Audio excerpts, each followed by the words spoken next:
Satani aregeranya ingabo ziwe zose kandi agakoresha mu ntambara ubushobozi bwiwe bwose. Ni kubera iki none adahura n'abo bahangana bakomeye? Ni kuki abasoda ba Kristo basinziriye kandi bigira sindabibazwa?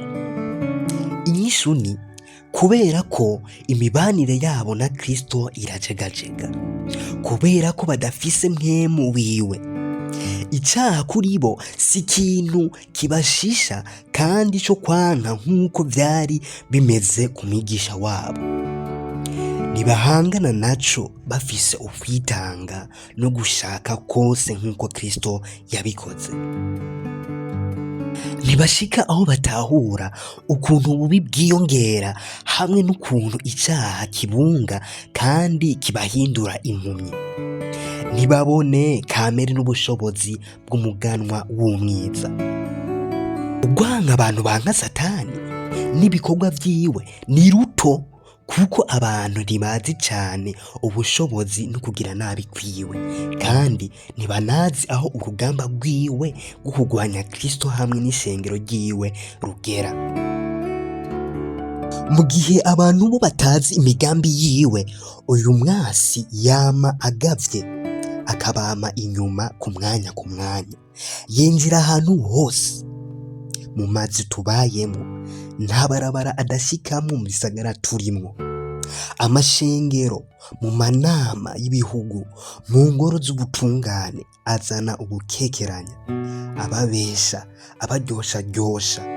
Ahantu hose yonona imibiri n'imitima y'abagabo n'abagore n'abana, asambura imiryango, abiba urwango, ishari, intonganya, ukwicamwo ibice, ubwicanyi.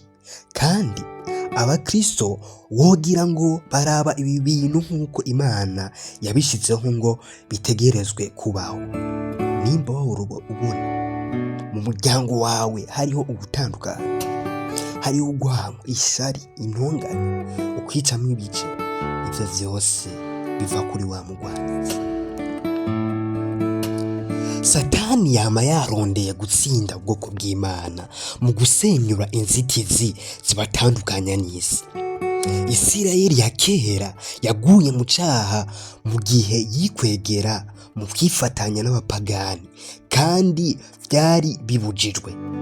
Ni muri ubwo buryo Isirayeli y'ubu yidohora mu nzira nziza. Nibo batizera bamwe Imana y'iki gihe yahumye imitima ngo umuco ntubakire ubutumwa bwiza bwa Kristo. Niwe shusho y'Imana nk'uko tubibona muri ca kabiri c'Abikorinto 4:4. Abo bose batafashe ingingo ntabanduka yo gukurikira Kristo ni abakozi ba Satani. Mu mutima utaratandukanywa ngo wezwe, habonekamwo ugukunda icaha hamwe no kugisasira indavu, hamwe no kukironkera insiguro.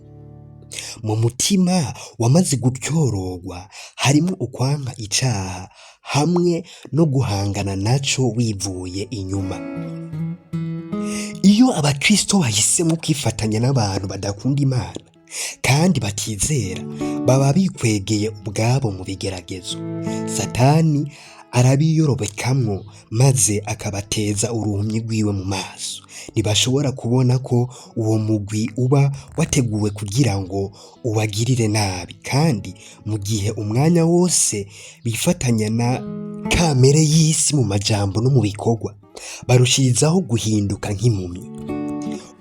Ukwifatanya n'imigenzo y'isi bituma ishengero ritakaza akaranga k'ijuru, ntiriba rigishobora kuzana isi kuri Kristo. Mu gihe Satani yama yarondeye guhindura abantu impumyi ngo ntibagire ico babona, abakristo bari bakwiye kutibagira ko abo tunigana atari abanyama n'amaraso, ariko tunigana n'abakuru n'abafise ububasha n'abaganza y'isi y'umwiza n'impwemu mbi z'ahantu ho mw'ijuru, nk'uko tubibona mu Banyefeso 6:12.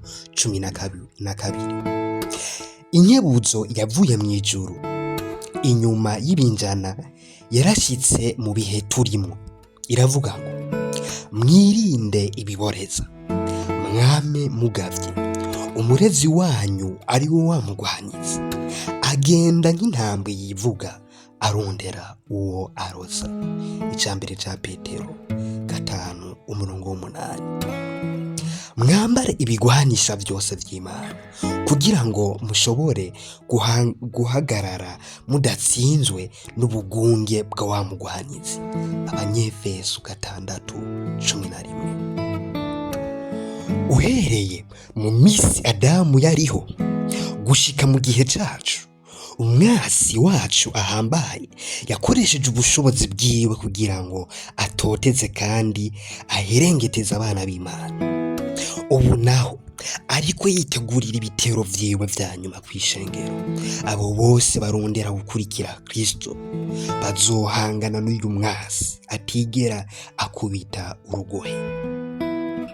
Uko umukristo arushirizaho kugenda yigana kamere yo mw'ijuru, ni nako ibitero vya Satani bizotumberezwa kuri we.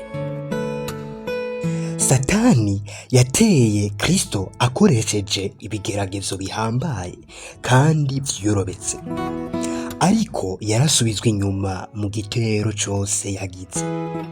Urwo rugamba rwabayeho ku neza yacu, kandi intsinzi yabonetse muri urwo rugamba niyo twurirako mu kunesha. Izina ry'Imana rihabwa icubahiro. Kristo azoha inkomezi abo bose bazirondera.